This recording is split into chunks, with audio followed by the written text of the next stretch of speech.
Warning, the following podcast contains coarse language and spoilers for the film and the title of the podcast. Now hit me with that theme. Now playing movie reviews in 20 Qs. Hello, you goddamn fantastic people, and welcome to the podcast Movie Reviews in 20 Qs. I'm your host, Sam, and I am joined this week by two of my usuals, no guests this week. One of them is Kahu. How are you, Kahu? Hey, Sam. I'm doing very well and looking forward to this. Really? It's going to be a great episode no matter what, bro. But are you really looking forward to talking about this film? I'm always keen to talk movies. You are always excited around me. I have noticed this in you. Well, I mean, you can't keep your shirt on tonight, so... I know. Listeners, I've literally just ripped a hole in my shirt trying to take my jacket off. And the reason why I'm taking my jacket off is because I want to get my guns out for the other person that's on this podcast. It's Liz. How are you, Liz? You don't need to get your guns out for me, Sam. I already find you incredibly attractive. I can't even say it. I can't even get to the end of that sentence. I was like, I can totally fake this. I can pretend I find Sam attractive for one sentence. I'm going to go throw up now. Excellent. I just threw up a little in my mouth. Yeah. Awesome. Anywho, guys, the reason why you're here is to hear us talk about a movie. And this week's movie is the new 2021 Netflix film called Stowaway. If you are not planning on watching this film and you want to listen along anyway, basic plot of the film is that a three-person crew is on a mission to Mars and they face an impossible choice when an unplanned passenger jeopardizes the lives of everyone on board. The three-person crew being Anna Kendrick as Zoe, Toni Collette as Marina, Daniel Day Kim as David Kim and Shamia Anderson as Michael Adams being the stowaway. And that's it. That's the entire cast of this film. Yeah. In terms of an elongated plot, they're basically going to Mars to try and first steps in colonization. Is that right, Liz? I feel like you might remember more about this than us, and we've just watched this. Evidently so. Yeah, there was definitely some talk about how they were going there to sort of plan how colonization would work. That was the whole point of David's storyline, I think, because he was understanding how his plants would survive and how he would cultivate them. Yeah. So Toni Collette is the pilot. She's flying them there. And then Anna Kendrick is the vacuum of charisma that is there to be a doctor for no fucking reason. That's pretty much I completely disagree. She has charisma. I've already given away my controversial opinion. God fucking damn it. Anyway, let's move into the other pertinent details that we usually run through before we get into the film.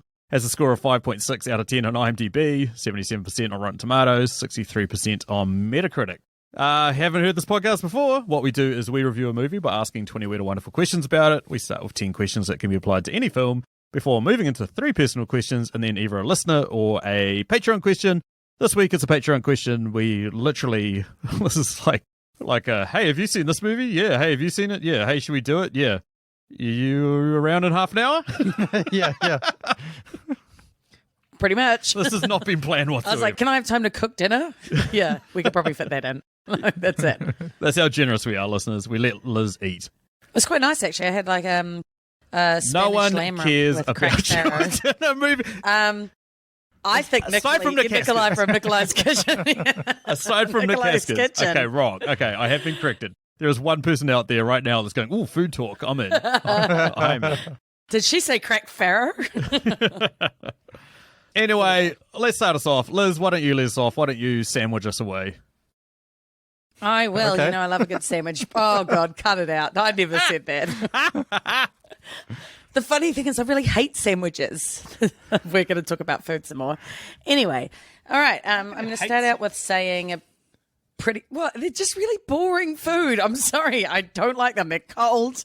It's not exciting. Anyway, I'm talking about this movie. And so I'm going to start out with a really obvious thing I think that you guys would agree is that the cast was pretty strong. Toni Collette, obviously, you can't really find her a bad film. I've always liked Daniel Day Kim. And contrary to Sam's opinion, I actually quite like Anna Kendrick. I find her, she adds like a little bit of joie de vivre in any movie. You know, she's a bit lighthearted and funny. And I like her Twitter and stuff. So I find her kind of entertaining. And I thought it was pretty cool that they brought in, to me, an unknown for the part of Michael, because he would have fucking loved being able to work with these pretty well-known actors, I think.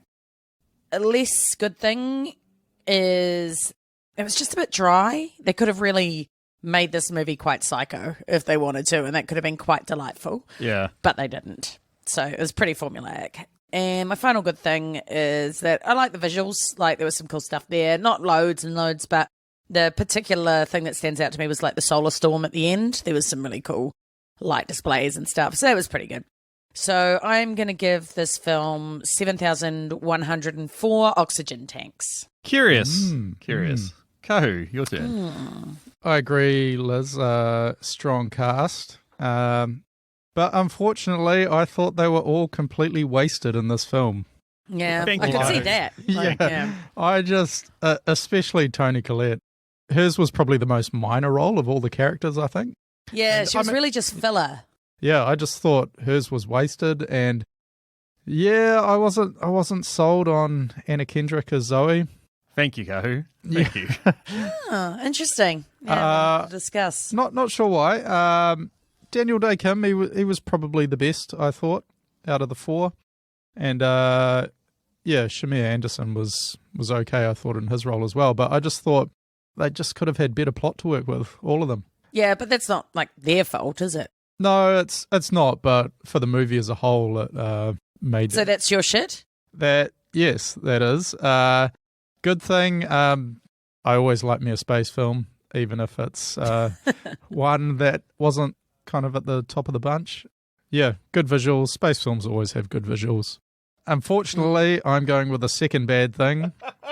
And that was just due to some of the insanely illogical decisions made around the design of the spacecraft. Like, it seemed as if... Oh, I know. It seemed as if no system had any backup options, and... None whatsoever. Okay. Hey, this thing's broken. Do we have a backup part? Nah. Yeah. Didn't think to put in some spares. And I mean, I've watched enough of what's that program with the airplane crashes? Is it like Mayday or Air Crash Disaster or something? Yeah, air crash disaster. You're and always telling me about how you jack off to aircraft disaster. The general theme of that is always that bad things happen because of a series of minor little things, and that sort of applies to this movie as well. But there was just no redundancy built into anything. No. And classic lack of backup systems was when they have to climb up the tethers to get to that tank at the end. And and while that was maybe an unlikely scenario, like, it would be pretty likely that they'd have to climb up to go fix the solar panels, which was half the distance anyway. And they've got these crappy little lever things that they look like they've got from Bunnings Warehouse. And during that time, they give up on those and they just climb hand over hand and aren't tethered at all. Yeah. I just thought, there's no way that would happen. Like, just, Yeah, they didn't seem at all tethered. Like, even the rope didn't even seem to be tied or anything. What was to stop them tying their foot by some kind of attachment to those things they were climbing up? Like, it just didn't make sense. The only defense I have for that is, like, we discover in this film that the guy running this company is just like, yeah, we can jam 3 people on a 2-man spaceship. Yeah. Even though there's I feel like we're getting into the meat of the podcast here, by the way. Yeah, so... That's weird. My final score is 4,999. Oh, you arsehole! You've stolen my thunder!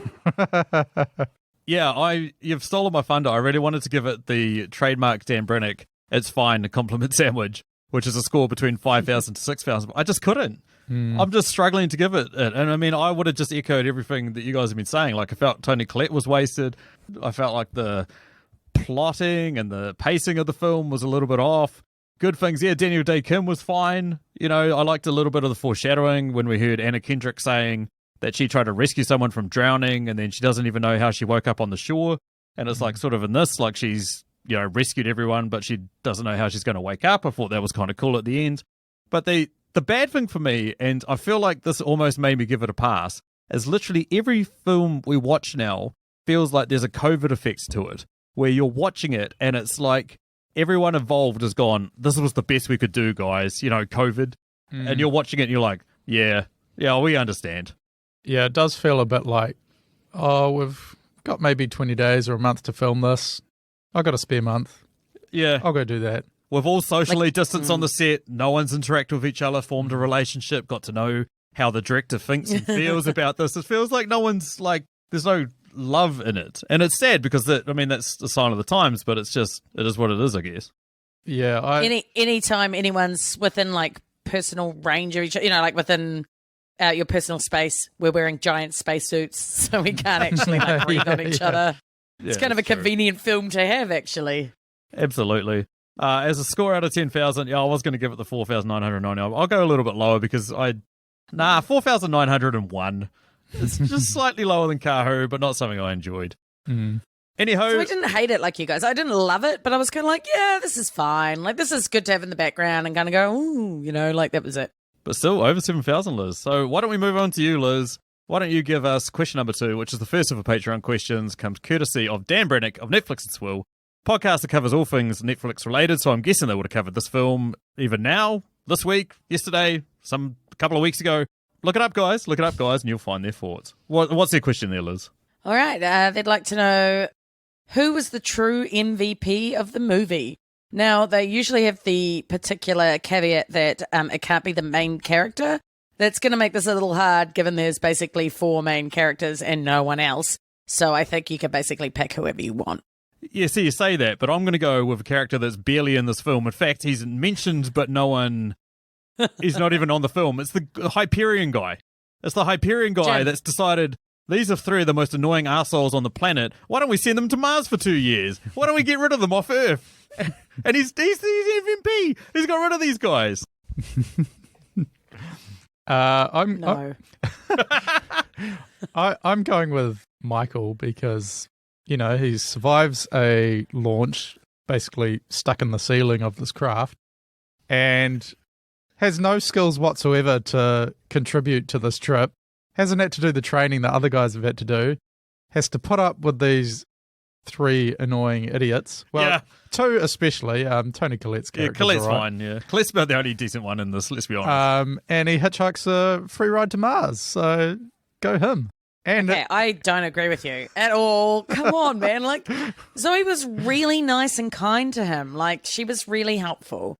And I would say it's obviously Zoe because she just carried all of them. Like, she was the only one actually trying to make things happen. Liz, let's just tell you now, okay? I've tweeted this podcast at Anna Kendrick a million times. She hasn't replied to any of my tweets, DMs, messages. She's not going to become your best friend, Liz. Stop trying to win her over, okay? So that's what this is all about. You're salty because a girl rejected you. It all becomes clear. I thought we would be mates. I thought we'd really get along. You actually probably would. That's why he's super cool and famous. That's why he's so dark on her in this film. Yeah, she's a good actor. She can pretend to like me. Clearly. Yeah, she just doesn't have the time for you. Yeah. Anyway, question number 3. What is it there, Kahu? Oh, also a Patreon question. Comes courtesy of the amazing man, there's Chris Ennie. What do you got, Kahu? Thanks, Chris. What song would you have inserted into this film and where? I'm going with right at the end when she's getting the oxygen tank. This song is going to be playing sort of instrumentally through, like as she's climbing up to get it and all of that, just instrumentals. And then when she drops drops the oxygen tank down, it kicks in at I'm stepping through the door. And it continues playing for the rest of the film, and it's Space Oddity, David Bowie. I knew you were going to pick that. I knew as soon as you started talking about it, I was like, here comes Liz's answer. It's going to be Space Odyssey by David Bowie. Well, it's such a good song. Like the bit there, the words. Let me whip up the words for you 1 second, because I looked it up because I thought of it and I thought, oh, are you sure? Do the words work? Well, over to someone who has actually done his preparation for this podcast.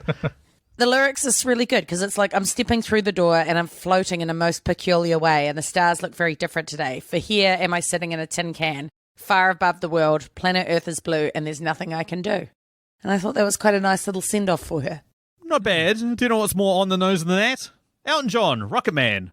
Same part, when Anna Kendrick's sitting up there basically microwaving herself with radiation, there's a line in the song Rocket Man where it goes, Rocket Man burning out his fuse up here alone. Yes, I understand that Anna Kendrick is not a man, but I think it's applicable. Close enough. When you were describing your scenario, Liz, my mind went to Prodigy, Breathe With Me. What about Firestarter? Yeah. What about Kasabian? I'm on fire. We've got way better songs than this. The song that immediately came to mind actually was like, Spaceman, I always wanted you to go Babylon to Zoo. Spaceman. I've not heard Yeah, I don't know right. why that came to me, but I was like, nah, I'm going with David Bowie. My answer actually was David Bowie as well, Life on Mars. Because he asked the question, is there life on Mars? And with this train wreck of a crew, there would be no life on Mars because they're all useless. Either that or it's going to be basically trying to raise the IQ of Earth and Mars at the same time by sending these dum-dums all the way to Mars. Hey, hashtag Muldoon. I like it. Exactly. Anyhow, moves us over to question number 4. Also a Patreon question. This question comes courtesy of the amazing man, there's Dave Baker. Dave has his own Patreon as well at patreon.com/yourfavorite. There's a link down in the show notes. On it, he posts a ton of awesome content you guys should all go check out. And this week, Dave would like to know which character from this film would have the biggest social media following and on what platform. I'm going for David Kim, and he would be all over the Harvard alumni Facebook page with his algae. That sounds so dirty. I know it's not, but it sounds so dirty. And they would be all fawning over him and that he's going into space to study his algae. Yeah, that's pretty fair. I think Zoe would challenge that with her Instagram. Obviously, of all her little selfies and snapshots. She's like, oh my God, I'm like totally going into space, guys. Like, this is amazing. Look at my cute little suit and stuff. I feel like she could have, she'd be like the girl power, space time, woo, Instagram. Yeah, and should be waving those little Yale flags as well. 100% she'd have full Yale following. And she doesn't even care. She doesn't even care about the rivalry. Yeah, okay, that makes sense and all. I went with Tony Collette anyway. I figured an Australian pilot, a spaceship pilot. What do you call them? I was going to say, is she a pilot? Because she's not Captain. really steering the ship, is she? Yeah, No, she's a captain. I think they do call them the pilot, though. But yeah, She's a captain of the spaceship. captain. Yeah. So, like a female captain of a spaceship. Then that's huge. That's huge. Yeah. And she's done it before, right? Like, so she would have built up a following over time. Exactly. This is like her last trip. So she's probably a bit of a, like trailblazer. Okay, well, we've covered the other 3. So what would Michael's social media following be? Who? The Stowaway. Oh, What would he be based on? oh, you mean the character that's supposed to be the central part of this film that has like 5 lines? Oh, right, yeah.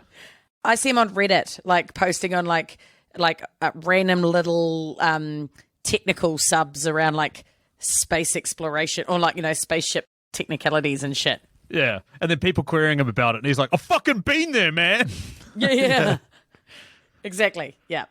Next up is also a Patreon question. Comes courtesy of the amazing man that is Nick Haskins of Nikolis Kitchen, a cooking podcast that is just awesome. And I keep petitioning to have Stacey on. She'll be on there soon. I keep promising this. One day I was going to make it happen. Anyway, what would Nick like to know? All right. Unsurprisingly, given that his podcast is food related, Nick would like to know what type of meal this movie is. It's sushi. It's absolutely sushi. It's like gas station sushi. It's the type of food that you eat.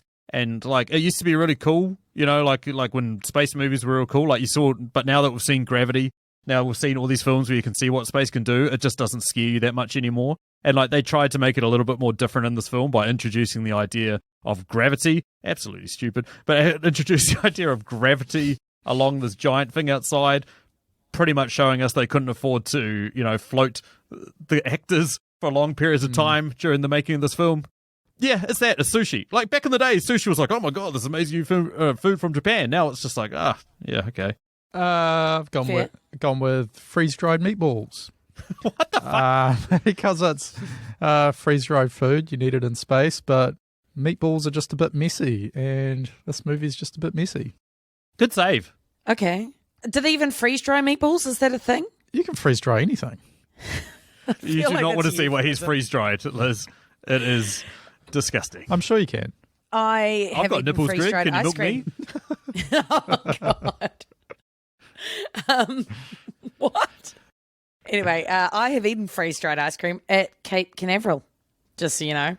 Suck on Humble that. brag! A total humble brag. Yeah, it was amazing.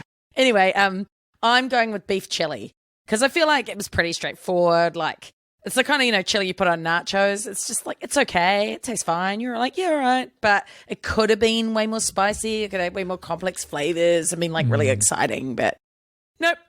It's just the chili your mum makes. For someone who gave this film a 7,000, you're giving some very bland, boring, run-of-the-mill answers here to I these gave it questions.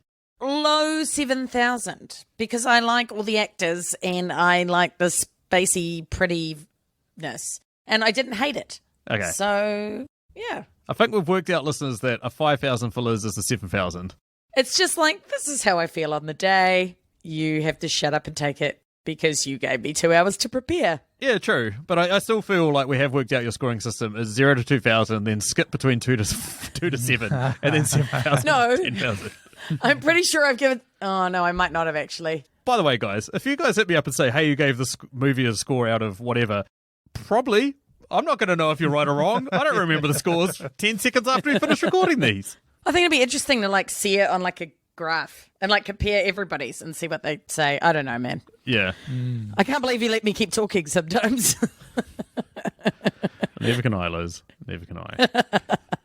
Anyhow, moves us over to question number 6. Also a Patreon question. Comes courtesy of the amazing woman that is Emily Higgins of the Tasteless podcast which compares 2 films. One film that's universally beloved. She compares that to a film that she feels doesn't get the love it deserves. She's been on a real good run recently, just destroying my favourite films, you know? Like she said Catwoman's better than The Matrix. And she said something is better than 12 Angry Men. I don't know. I didn't listen out of protest.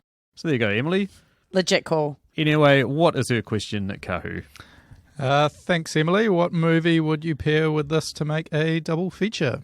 I am going to go with Nerve, which came out a few years ago. And it's the idea that you keep being pushed to you keep getting pushed to do something a bit more and more outside of your comfort zone until you're given the absolute most difficult choice, right? And I thought that kind of psychological, what choice do we make? That was what this movie was trying to do. Yeah. And that's the kind of thing that Nerve also tried to do. And maybe it did it slightly better. I'm not saying it did that much more, but that sort of concept I think would go well in a pair. Yeah, I actually missed that movie. I didn't actually see it. I remember reading about it and I was not really that keen on seeing it. It wasn't terrible. It wasn't amazing. See, in the vein of Emily, I was trying to think of an obscure or underrated film for this. And I was trying to think of how this film pretty much sacrifices people in the name of science. And I was like, what's a really obscure and underrated film that does that basically sacrifices people in the name of science? And I don't know if you guys have heard of this film, but it came out in 1993. It's called Jurassic Park. And in that film, it sacrificed people in the name of science. Nah, you got to go with... But not on purpose. Fucking totally on purpose. Hammond was a fucking monster. So was bloody Nedry or whatever the hell the guy's name is. That Have Wayne you Knight done character. that movie here? Have we done it on the podcast? No, we tried to do it once, and one of our podcasters had such terrible audio that we just threw it out. It was impossible to do. Oh my God, can we please do it? Because I would totally do that Yeah, film. we probably should. What about you, Ko? This would be a good pair for this movie for Emily's podcast, Apollo 13. Oh, yeah.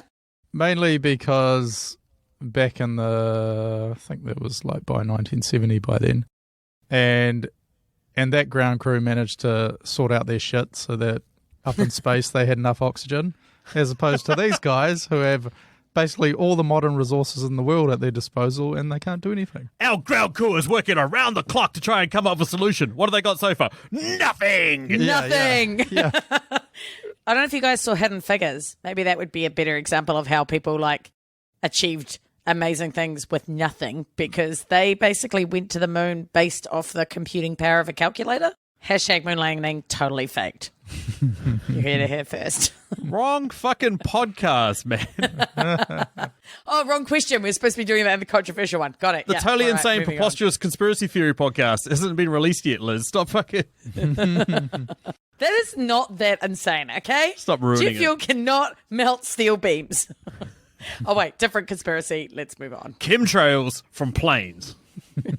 I don't know what that means, but sure.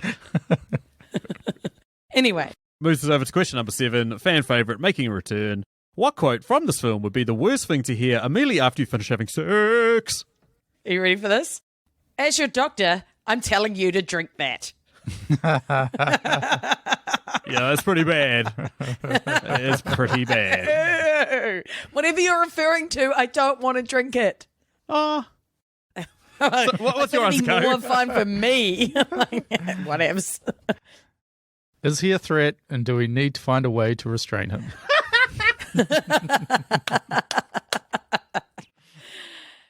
I suppose you hear that a lot. Oh, yeah, all the time. What sort of sex are you having, Kahu? Jesus. I'm sure. Don't answer that. I don't fucking want to know. That was a rhetorical question. I'm sure there must be a good quote in this movie from David Kim, which puts his algae out of context somewhere. Yeah. I should have hunted for that. Yeah. The only one I could come up with is when we were trying to semi-rewatch this before we recorded was Toni Collette's being interviewed, and she says, "It's not uncommon to experience a few hiccups during launch." You definitely relate to that, wouldn't you, Sam? Oh, hiccups is an understatement. Awkward. Huh? Anyway, it moves us over to question number 8. What is it there, Liz? All right. Question 8. What was the biggest dick move of the movie? We've all got the same answer here, right? It's when Daniel Day Kim decides to forego the 20-day, like the self-imposed ban of telling this guy that he's dead weight on the plane, and he's dead weight on the spaceship, and they need to get rid of him. And he goes and tells them on like day 3 or something like that. Yeah. No, I don't have the same one. What's worse than that, Liz? That's what I had. That's what I had as well. But the thing was that with that was I was like, if you're not going to solve it in say 3, maybe 5 days, why are you going to need 10? Like, there's not a whole lot you have to do on this ship, you know? It literally was at that point where it was just like, okay, how could we solve this? Well, what if another alien spaceship shows up? Well, fuck, that's true. We should hang around just in case that happens. Yeah. What if Captain Marvel shows up and rescues us? No, I can't go a whole podcast without talking about Marvel. Yeah, I've gone up with another one, and it's got to be Zoe for dropping the oxygen tank. Yeah, that was shit. Shit move, Zoe. Come on. But then Zoe. you could argue that it was actually David's fault because he was all like, "Oh, I can't manage it. I'm a strong man and I can't manage to do this basic thing that this little skinny girl can do. And so I'm going to leave her with the responsibility of carrying this oxygen tank." Okay, listen up, guys. They carry them there strapped on their back, and then they don't strap them to their back on the way back. Yeah, I didn't get that What is either. going on? Why did she not have that tethered to herself? You know, that was ridiculous. Yeah, that was really dumb. And honestly, like, how did David pass the physical to get into this program? He barfs everywhere on launch, and then he just has no strength to climb up and down this thing.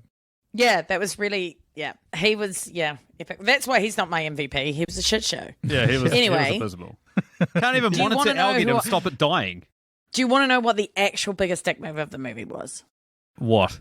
It was the fucking company not giving them spares for the goddamn air filter. Like, come on. We've established this. This company wants to get rid of these 3. It's such an indictment on capitalism, okay? I'm just bringing it up. I'm just putting it out there.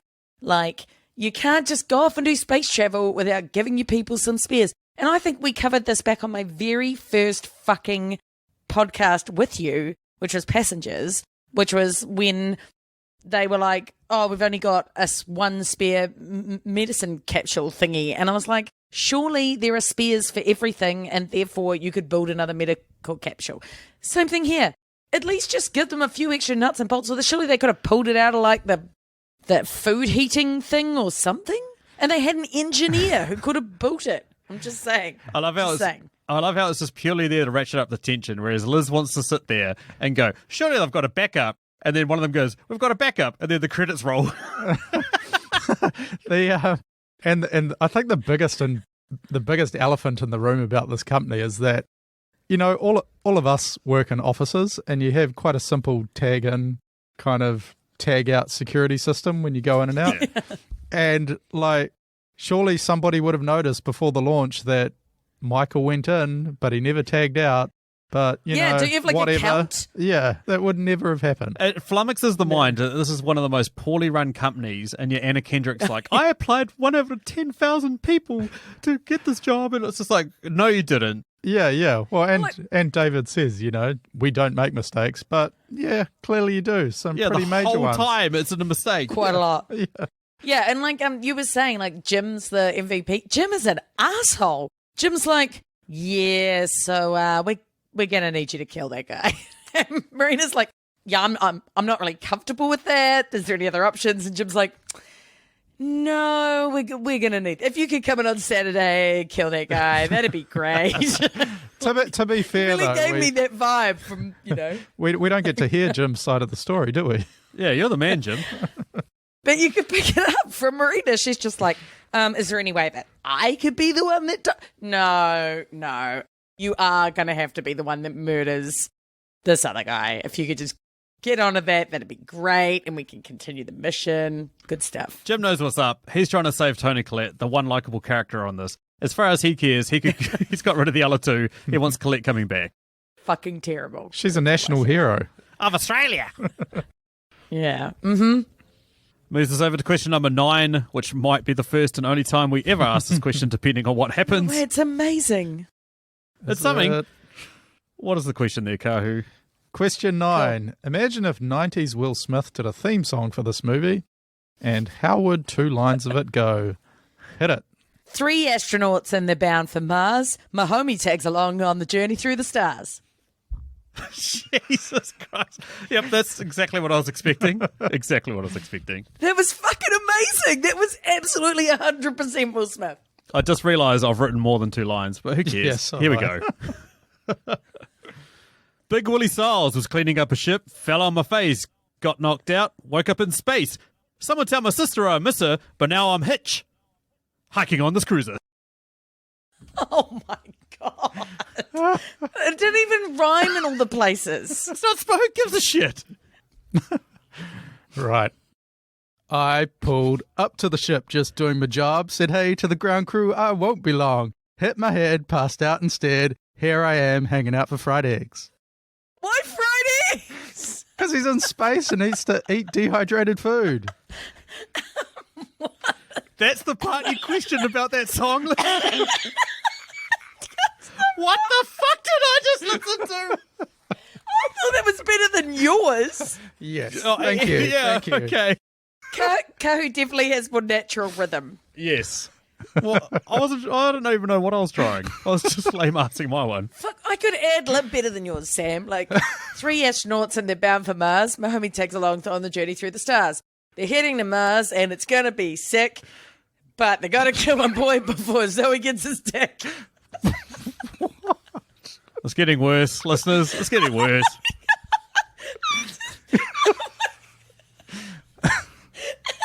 Hey, if anyone would like to write in and explain how you break something to somebody, that would be great.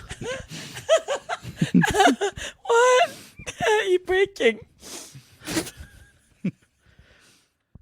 Anywho, let's move us down to a final question that can be applied to any film. I don't know what the fuck has just happened, but yeah, that question's never going to be used again. Yes, it has to be used every time. 5 minutes later. Question number 10. What character from this film just clearly needed to get laid? It's DDK. He's just far too in love with his algae. He's out there for 2 years too. Yeah, 2 he years is a is. long time. Yeah, he'll be missing his family back home. And did you see how they got bunks beside each other? There's not a lot of private space to just go, do a number 3. He's although to be fair, he's like the most he's the most level-headed out of all of them, really. He's the most logical by far. Yeah. I mean, the Stowaway's he's out of it all the time. Yeah, he's not logical. The kind of got a fucking head wound. This is great. Man, I've seen that the wound, the oxygen thing's gone, and I'm an extra person on a ship that was clearly not built for it, but everything is fine. He's the dog. Michael's like the dog in that meme where you've got the dog and everything around him's burning, and he's like, "This is fine." You say that, but when he first woke up, he legitimately freaked the fuck out, and Anna Kendrick had to calm him down and make him do deep breathing and shit. And I was like, okay, I'm going to say something nice about the film. I thought that was a nice touch because too often in these American films, they're like, wake up, and they're like, oh my God, you're a stowaway. Oh, really? Am I? Okay, cool. Okay, next scene. Yeah, I'm cool now. Mm-hmm. What the fuck else would you do, right? Like, you'd be like, holy shit, I'm pretty sure that's Earth. I was just working on a spaceship. So I'm putting one and one together, and it is not adding up to a number I like. I'd probably jump out and start swimming, eh? I think I almost lolled when he's panicking and he goes to Zoe, have we taken off? And like, the Earth is right out the window. Like, nah, it's just a simulation. This is just the in-flight entertainment. That's just a neat screensaver we thought we'd put on for when you woke up. Yeah. Awkward. You think she just want to be like, no, this is, everything's fine. What do you think? What about my sister? No, look, don't worry, bro. She's dead. How funny would it have been if, when he stumbles into the room where they're having their food and there's obviously only 3 seats around the table, if they just gave him his food and he had to like just go eat in the corner. Or just sat in one of their laps. Yeah. They just keep eating and he's like, oh, stink. I don't think that Daniel was the one that most needed to get laid because he obviously had a wife and so therefore he obviously got laid just before he left. I'm going with Marina because I don't know if she had a partner or not, I can't remember, but it was obviously she was just having a no good, horrible, very bad time all around and was super stressed out and she just really could have used some release. Yeah. I went with all of them. I mean, like as I said, they're on a space mission for 2 years. So have an orgy. Oh, if they want. I did think that they were setting up for Zoe and Michael to like fall in love. I was actually quite glad that they didn't because it wouldn't have been very realistic in that like tiny amount of time or whatever. Hey, how do you know that it didn't? They shared moments. I'm talking about after the film. I didn't get that vibe. Because she would have floated away, dipshit. How about we move on? Yeah. Okay. Anywho, that's enough of the questions that can be applied to any film. Let's move into our personal questions that we don't necessarily have to answer ourselves. What do you got there, Liz? Who should have gone to get the last tank of oxygen at the very end of the film? No one. Let the goddamn solar flare pass and then go and get it. What wasn't the? It was going to last too long, though, wasn't it? It was going to leak out. It was already filled. No, it was already filled, but I think Marina said that the solar storm was going to last for like days or something. No, hours. Like 6 hours. Oh, okay. No, I'm sure we're missing something because that seems really dumb. Why wouldn't you just go get it afterwards? That's the first thing I thought. I was like, okay, you've got a filled tank that's sitting outside. It wouldn't have made for good film there, Sam. I know. I'm turning into Liz. Okay, but assuming that they had to go, you have to pick someone. Oh, Anna Kendrick, all day. She was the only one that seems like she knew what the hell she was doing. If it's going to save everyone, you send the most able-bodied person to do it. I'm going to go with DDK because all his algae's dead. He has no purpose for being on this mission. But do you really trust him to do it?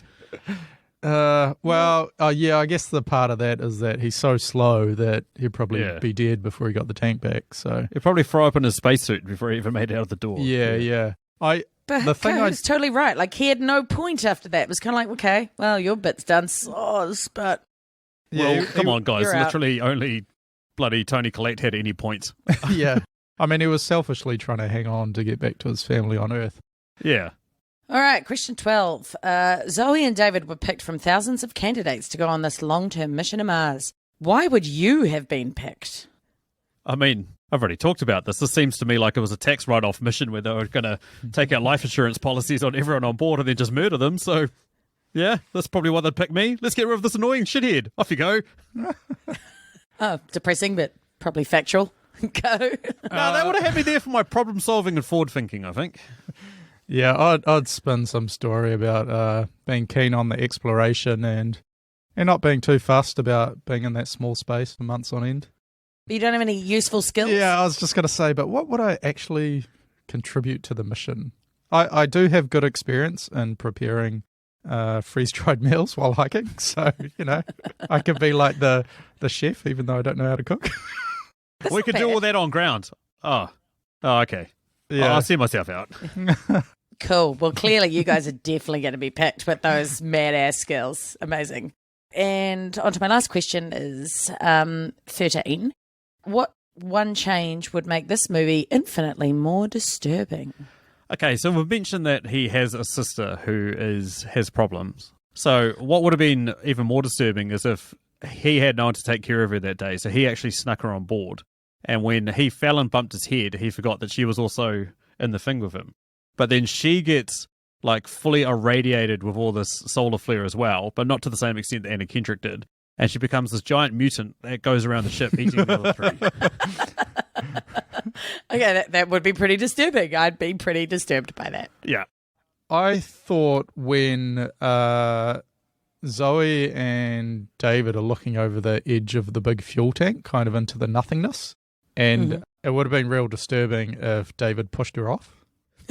Yes, that's good. Oh, I like that. And then he got back to the ship with the oxygen tank, and then all this kind of suspicion arose as to how she actually perished. That would be That's awesome. way better than mine. That would be such a good ending. Mine was just that, like when he gave him the syringe to like top himself, that he just then went on this, that Michael then went on this like rampage to just try and kill one of the others to save himself with the syringe. So he was like hunting them around the ship with like the syringe, and they had to try and save themselves from him trying to keep himself alive. That'd be great. Like they had all this opportunity to make people go like a little bit crazy. Like, what would you do to save your life? Or like, how would you decide who to kill or whatever? And they just didn't. Yeah. They made the assumption that everybody in that type of situation would just be really reasonable, which I guess is part of the selection process for the program, but still. But he wasn't selected. Michael wasn't selected. Yeah, he wasn't He should have gone selected. batshit crazy. I mean, my actual other controversial opinion, aside from comments about Andy Kendrick, was going to be that they really missed an opportunity to make a different genre of this film. Like, I reckon it would have worked better as a dramedy, because when I first saw the trailer, I was like, oops, there's someone on board our spaceship. I was like, oh, this is going to be like a comedy of wacky hijinks mixed with ratcheted tension, or like a horror film. It would have made way better. Yeah, it wasn't even like a thriller. Yeah, exactly. It could have been like a thriller, or they just need to put a bit more info in. So is that not going to be your controversial opinion? Nah, so I'm done with controversial opinions. I've used up my two, so we're not going to get anything from me at the end there. But all right, that's great. Well, you could just not bring that up now. You could cut that out and Too late. explain that later. If you want. Too late. Right. I'm spoiling my own podcast. Moving on. Anywho, that moves us over to Kahu for his set of 3 questions. What do you got there, Kahu? Okay, question 14, Daniel Day Kim or Daniel Day Lewis? It's Daniel Day Kim for me. This might be controversial, but I don't know. Daniel Day Lewis has had his day. I like a bit of Daniel Day Kim. He's pretty fit. I liked him in Lost. He's on Hawaii 5-0. That's obviously a top-notch quality show. So that's where I'm putting my vote. Daniel Day Lewis always just seemed a little weird to me. I don't know. That's a very interesting comment, Liz. I would compare Daniel Day Kim and Daniel Day Lewis to basically Meryl Streep and Tara Reid. I don't think it's quite that bad. No, it's not quite that bad. I'm just joking. But yeah, I mean, it's Daniel Day Lewis. He's the man. So many good films. Yeah, I don't think I've seen any of them. There Will Be Blood, Last of the Mohicans, Gangs in New York. Yeah. No. You name it, I haven't seen it. You haven't seen Last That's why of the I'm on a Mohicans? movie podcast. Nah. He is outstanding. 90s action film. and You are so fake news. I knew this. He's outstanding in There Will Be Blood. He's so good. Nah, I haven't seen it. Eli. Okay, my second question. Is a fear of heights worse in space than on Earth? Okay. It fully depends on whether there is gravity. Yeah, so that's the question. No, but sometimes in space And- they had gravity. And In this sometimes movie they film, didn't. they do, but I think Kahu's implying is No, at least to not fall to your death always. or float to your death. Yeah. Yeah, Well, so... maybe Kahu should have asked that then, because Kahu didn't. Okay, well, I'll spell it out. Spell it out for the children. Is falling to your death slowly into nothingness worse than falling to a quick death? So what's the worst fear of? I guess it's kind of a height thing. I guess it depends on whether like suffocating is worse than smashing into something. Like, which would be more painful? I'd rather fall to my death. I'm just going to say that now. I'd rather fall to my death, get it over and done with. That being said, like if you're floating off into space, you've got a long period of time to go, I'm going to die. Whereas like if you fall to your death, you're going to be like, what, 5 seconds, 10 seconds? Whereas if floating into And space... most of that's going to be taken up with... Yeah, exactly. Like I suppose with floating into space, like at least you slowly suffocate, so like you get carbon dioxide poisoning, so you'd start going a bit loopy and then just like black Pass out. out. Pass Yeah, out. yeah. It Yeah, wouldn't so be that like wouldn't be drowning. painful, right? That's my choice. I just choose the one where I pass out. Because you So get a you'd bit of rather moment to sort of get your thoughts together and be like, okay, well, I love my mum and I pray for, peace and bloody blah. And you just kind of go peacefully, unless you do that the whole time going, which goes less so. I was about to say, there you go. You've just done the two things. You've now got another 2 hours of like, what do I do now? 2 hours of going. Surely it wouldn't take that long. Can't breathe. Yeah. Yeah. I don't know how I'm going to die, God, but please just shoot me in the head. Please just get it over and done with. Okay. Oh, no, Not now. I'm not sleep. fucking suicidal or anything. I'm just saying if I'm going to when I'm Kahu, going do to you die. have a pillow? Let's finish this. What are you doing, Kahu? Finish him. My final question: which of Flawless victories. Fatality. which of the movie reviews and 20Q's podcasters would fit each of these characters in this movie? Okay, I've got this nailed. No, Okay, you don't. we've got Marina. She is Sam. Just a bit weary, trying to get the shit together, make us all do everything right, and like record at the right amount of time, and not talk too much, and not cough into the mic and all that. She's just like, "Come on, guys, we just need to make this happen. I've got shit to do, and I'm really tired." Oh, okay, that's thank you. Marina. Yes. Sam. Yeah. Zoe is me, enthusiastic and cheerful, and just trying to do the best by everyone, and just like, yeah, woo, and generally kind of annoying, and everybody doesn't necessarily like her. Like, it's me too. David, I'm going to say, is Stacey, because he's focused on random things that no one else really notices or cares about. That's kind of Stacey answers. And finally, Michael is really obviously Machu, because he's the unwanted random that appears and you wish you could get rid of, and you can't. Mwah, Machu. Yes, and I get to stay home on Earth. Yeah, sorry. I tried to fit you up, but I was like, nah, you're actually quite reasonable and decent. They're not here. So. Oh, champion. See, quite interestingly, I thought Stacey was Marina, the pilot, who's like managing people's feelings and trying to find a solution and real practical and like that's what Stacey is. Like she won't reveal private information to you until she feels like you can handle it. Like she's that type of woman. Yeah.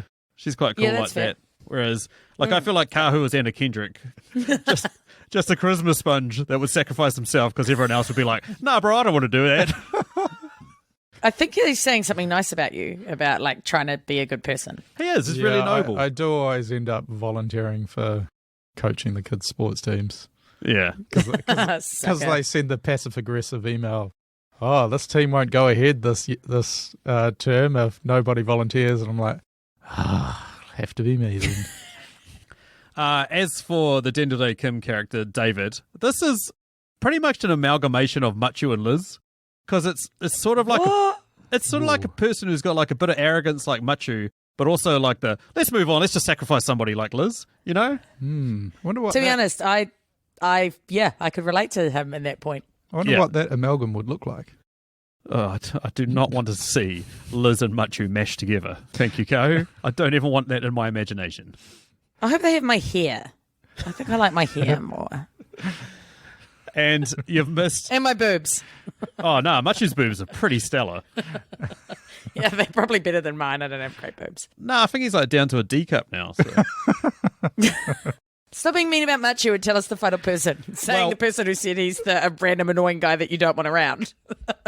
Well, you've missed the most obvious answer for some random dude who wakes up in a place that he's not supposed to be, not really knowing what the hell is going on. That's Spanky. Spanky. The only way he could be more Spanky is if when they open up the bulkhead, a whole bunch of empty whiskey bottles fell out. I mean, he's a pretty smart dude. Yeah, absolutely, that's Spanky. He's like enthusiastic, wants to help out, but at the same time, like random dude waking up in the middle of fucking nowhere, that's definitely Spanky. Speaking of, that probably moves us over to the next question, doesn't it? It does, which segues very nicely into my first question. Where's the weirdest place you guys have woken up? I once woke up in a three-sided hut with half a roof when I was out hiking one day. Where did you find the roof? It had a roof. What? It was just this. I'm just going for a Stacey comment. I'm going for a Stacey oblique comment. Where did you find the roof? The Why was building- that in there? building- No, was hers would half be. destroyed. Hers would be. What did you eat while you were there? Yeah, Or true. something that was completely irrelevant to the roof Yeah, results. Actually, we nearly did burn down that half a hut. We spilt methylated spirits everywhere that was already lit. You got to stop drinking methylated spirits, Kahu. Jesus Christ, man. Oh, but it tastes so good. Okay. Mine has a slight story, which is that I went to Amsterdam on a tour when I was like quite new in London, And, you know, when you go to Amsterdam on like a Kentucky type tour, I don't think it was actually Kentucky, but you go and maybe consume a little bit of the space cake. So I had some space cake, which is perfectly legal, I'll point out. And I just, got really super stoned. And I was sitting there talking to my friends and like laughing really hard. And I was like, the freckles are falling off my face. And I got really like concerned about this. And I thought I should probably go to bed. So I went downstairs, but I couldn't find my key. And then I just said, okay, well, I'm going to go to bed up here, and then just went up into a random hostel room and fell asleep and woke up in a room full of random Brazilians who were just like, who are you? And I'm like, this is not my room. Just randomly, like, just fully clothed. It's like 11 p.m. I'm just like, hello, I shall leave now. Just like wandered out. This is not my room, but opportunity knocks. Yeah. Well, yeah. No, it didn't. I just left. And then I didn't know where my shoes were. And I think I went down to the main desk, and I was just like, I realized they didn't have a key. I was like, excuse me, I would like the key to the room that is my abode.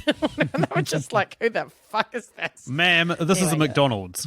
Yeah, legit, right? Like, just like, oh God, another one of these bloody stoner Westerners. Yeah, anyway. I'm not going to reveal my one because mine are way too fucking bizarre, and I'm happily married Come now. on. No, I'm fine. Oh, no, don't. Yeah, I've heard some of your stories. Anyway, we've talked about Daniel, how his whole mission is to keep some algae alive so he can try it out on Mars. Test it on Mars. I guess that's what he's going to try and do, try and grow some algae on Mars. I want to know from you guys, do you guys reckon it's okay to sacrifice somebody for some sweet, sweet algae? Oh, definitely. That'd be the hero. Yeah. The first person to grow algae on Mars. Yeah. It's for 100%. the greater good. For the greater good. Yes. I mean, what's more important long term? It definitely goes to the trolley problem. And by the way, shout out to my friend Demi, because me and my friend Demi send each other memes on the trolley problem all the time. Because if you don't know what the trolley problem is, you should, because what kind of a terrible person are you? But it's basically if you're driving a trolley, I don't know why it's a trolley, because that's a weird thing to be driving. But say you're driving a train and you're going to hit 5 people and they're all going to die. Or you can pull a lever and only hit one. Like, what do you do? And like, it seems obvious that you would pull the lever and hit one, but that's you making the choice to kill one person as opposed to killing 5 by accident, right? And then what if like the 5 people are all like wonderful people? No. What if 5 people are all murderers and the one person is like a pediatrician? That's what it made me think of, was it's the trolley problem. Like, what is the better thing for long term? And see, the real answer is you get off and watch. That's the real answer, you Liz. still can't. You get off and watch. No, but you're just still get off and watch it happen. responsible. No, that doesn't answer the question, Sam. It actually That's what I want to do. I want to watch that shit happen. He's a structural engineer. He'd be quite useful on Mars, I would have thought. Yeah, see, that's why I think again, DDK, you're out, mate. You're not useful anymore. You killed all your algae. You have nothing to offer. Get the fuck off the ship. Fair enough. On to my next question, which is the last of my questions. What do you guys reckon happened to the mission after the movie finished? So they made it to Mars, but Nah. You don't reckon? Well, I'm gonna say they made it to Hey, Mars. he's allowed his opinion. And- That's just your opinion, man. And so the pilot's got there, and she's done her part of it, so she's got nothing to do. The dude growing the plants, they all died, so he's got nothing to do. Structural engineer maybe might have some stuff to do, but he hasn't been trained for the environment, so probably doesn't. So given their track record of screwing up their ship and their mission, they're probably just going to destroy the whole colony. Yeah, probably. Yep. Yeah. That's what I'm thinking. Oh, yeah, see, I said that everyone went to Mars and they were all just super miserable and like, this sucks. And yeah, had nothing to do. And then they got some kind of weird flu for some weird Mars bacteria. And they could have lived if, they had a doctor that could help them treat their symptoms. But they didn't. So they all died. Yeah. I actually would have kind of liked that, like as just the last, like, or even just like a credits, mid-credits parting shot was them landing back on Earth and like just him like finding his sister or something, or just something. I like that you brought up the sister, because I feel like the ending would have been him landing and the head of the company coming up to him and he's like, where's my sister? Where's my sister? And he's like, I don't know how to tell you this, but your sister unfortunately passed away while you were gone. And he's like, you didn't want to tell me? And he's like, no. When did it happen? Like, here's your death certificate. Go about your day. And he's like, this was one day after I fucking woke up on the ship. It's like, yes, we didn't bother having somebody take care of your sister. Budget cuts. Budget cuts. We actually murdered her, and she's currently in a rubbish dump somewhere. Okay, wow. You went dark. No, but this is what the head of this company is like. He's a fucking 100%. asshole. You really think the head of the company would have turned up to deliver that message? He's far too busy and important. Yes, because Like, he that would have seemed basks the in this janitor. guy's pain. He loves this guy's Oh, misery. He'd true. start licking his tears. He's that type of guy. Fucking Jim, you psycho. Yep, true MVP. Anyway, that moves us down to our last question, courtesy of Julio of the Contrarians podcast, a podcast which rages against the Rotten Tomatoes machine by arguing why a universally beloved film is pretty crap, or takes a crap film and arguing why it's good, and then offers their true talk at the end. I've already given my controversial opinions, but what are your guys? What are your guys' most controversial opinions about this film? I think this movie would have taken a bit of a dark turn if Michael was just sick of caring for his sister and deliberately stowed away on board, knowing that the company would have paid for her care. That's a twist. Yeah. Mm. Like, I just... Yeah, that's cool. Yeah. And it was what I was talking about before, that they could have just explored that a bit further, because it took all the mystery out of how he was there. Yeah. Yeah, why even have the sister in the burning flat and stuff? Just to make her feel bad about his situation, I suppose. Yeah. Exposition, because otherwise the film had none of it. Yeah. Was You didn't care about any of sharp. these characters. Yeah. Yeah. I still don't.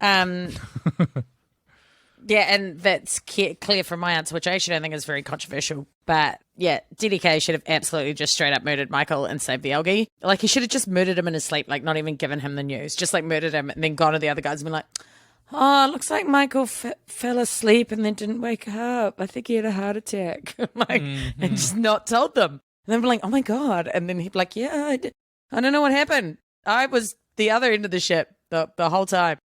And Michael wasn't vetted. He could have had some sort of heart condition or something that meant he couldn't handle space travel.